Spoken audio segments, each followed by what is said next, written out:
দৃশ্য ছিল। সেই দৃশ্যে সে আমার নাতির জামাই, সেই হিসেবে তার কপালে একটা টোকা দেওয়ার কথা ছিল। আমার সেই টোকাটা এত জোরে তার কপালে লেগেছিল যে আমি তার কাছে ক্ষমা চাইছি, কিন্তু সে আমাকে বলেছিল মোহন, আমার কাছে ক্ষমা চাওয়ার কিছু নাই, আমি খুশি। তোমার এই বাড়ি খাওয়ার পরে আমার অভিনয় প্রতিভা আরো বিকশিত হয়েছে। আমার এই দৃশ্যর কথা মনে আছে। আমি টাঙ্গাইল নাট্য জগতে ড্রামাটিক ক্লাবের সদস্য, টাঙ্গাইল ক্লাবের সদস্য, সরকারের সাবেক সাধারণ সম্পাদক এবং আমি নিজেই ওটার প্রতিষ্ঠাতা অথচ নাম ভুলে গেছি, নাট্য আমি নিজেই নাম ভুলে গেছি। যাই হোক, আমি ওটারও সম্পাদক ছিলাম। তারপরে আমি নাটক করেছি সিটি ক্লাবে। আমার জওসর খান সাহেবের পরিচালনায়, মানুষ কবিতা অবলম্বনে আমি নাটক করেছি ভাসানী হলে। গোলাম আমদিয়া নুরির পরিচালনায় আমি নাটক করেছি করটিয়া কলেজে আমাদের ওয়াজেদ প্রফেসর সাহেবের পরিচালনায়। আমি বাংলাদেশ বেসরকারি টেলিভিশনে নাটক করেছি আমার বন্ধু পরিচালক নাট্যকার মামুনুর রশিদের সাথে। অনেকগুলো নাটক আমি বাংলাদেশ টেলিভিশনে করেছি। কিন্তু আমার জীবন শুরু করতে চেয়েছিলাম একজন নাট্যশিল্পী হিসেবে, কিন্তু দুর্ভাগ্যবশত নাট্যশিল্পী আমি হতে পারি নাই। আমি রাজনৈতিক কর্মীতে রূপান্তরিত হয়েছি, তাও প্রাপ্তিবিহীন রাজনৈতিক কর্মী। আমার কোনো প্রাপ্তিযোগ নাই। আমি প্রাপ্তিযোগের জন্য কোনো রাজনীতি করি নাই।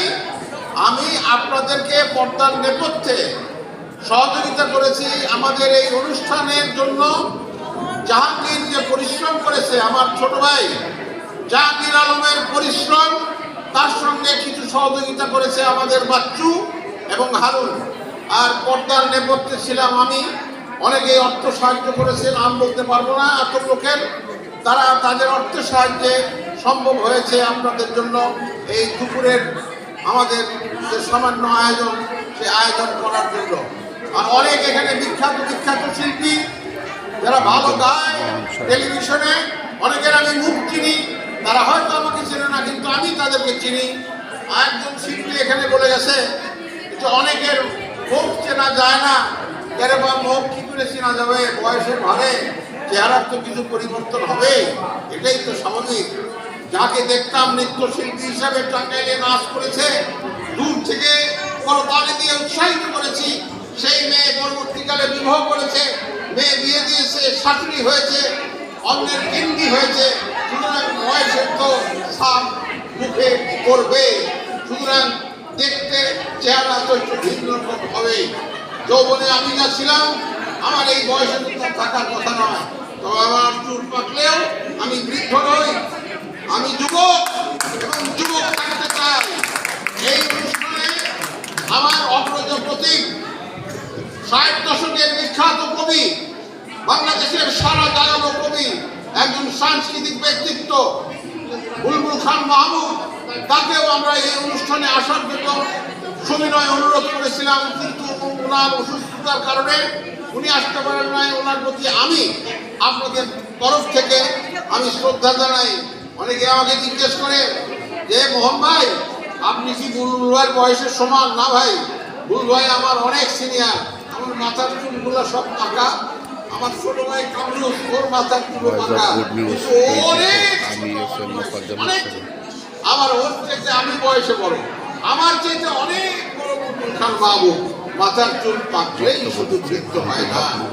আমি বৃদ্ধ হই নাই, আমি নবীন আছি, আমি নবীন থাকতে চাই এবং নবীনদের সঙ্গে কাজ করতে চাই।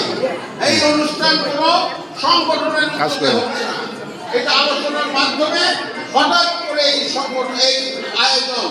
তবে আমি আপনাদের অনুমতি নিয়ে রাখতে চাই যে আজকের এই মিলন মেলাকে একটা সংগঠনে আমরা রূপ দিতে চাই।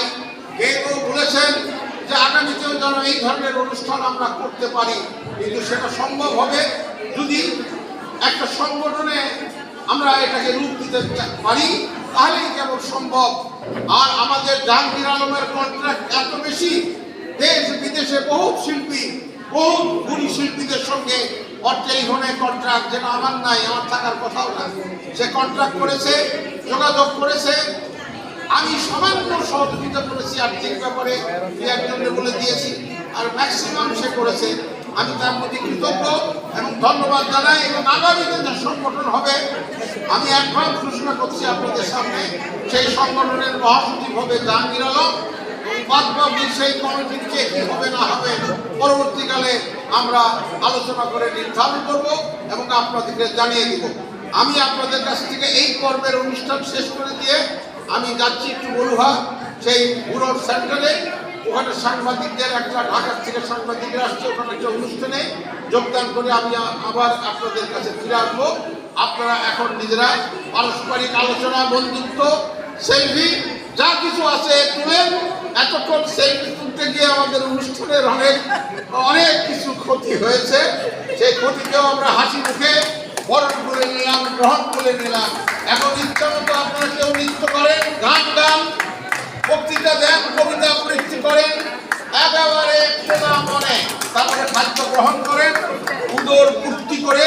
এবং খাওয়াটা কিরকম হলো সেটাও জানাবেন, কারণ খাওয়ার আগে সেই খাবারটা আবার আমি পরীক্ষা নিরীক্ষা করেছি, তার মধ্যে আমি সেটাকে সংযোজন করেছি। সংযোজন করার পরে সেটার মূল্য বৃদ্ধি পেয়েছে, এবং মূল্য বৃদ্ধি পাওয়ার পরে কেমন হয়েছে আপনাদের খাওয়ার পরে সেটা জানতে পারবেন। আর যদি আপনারা প্যাকেট করে বাসায় নিয়ে যান তাহলে জানতে পারবেন। আপনাদের ধন্যবাদ জানিয়ে এই পর্বের অনুষ্ঠান আপাতত শেষ। ধন্যবাদ। মোহন ভাই যে কথা বললেন, এখানে মোহন ভাই, দুলাল ভাই, হৃদয়পুর এবং আরো অনেক শিল্পী আছে। আমাদের খাওয়াটা মুখ্য উদ্দেশ্য নয়। আপনি যে কথাগুলি বলেছেন এতে আমাদের পেট ভরে গিয়েছে, আমরা আর আমাদের আর খেতে হবে না। ধন্যবাদ মোহন ভাই।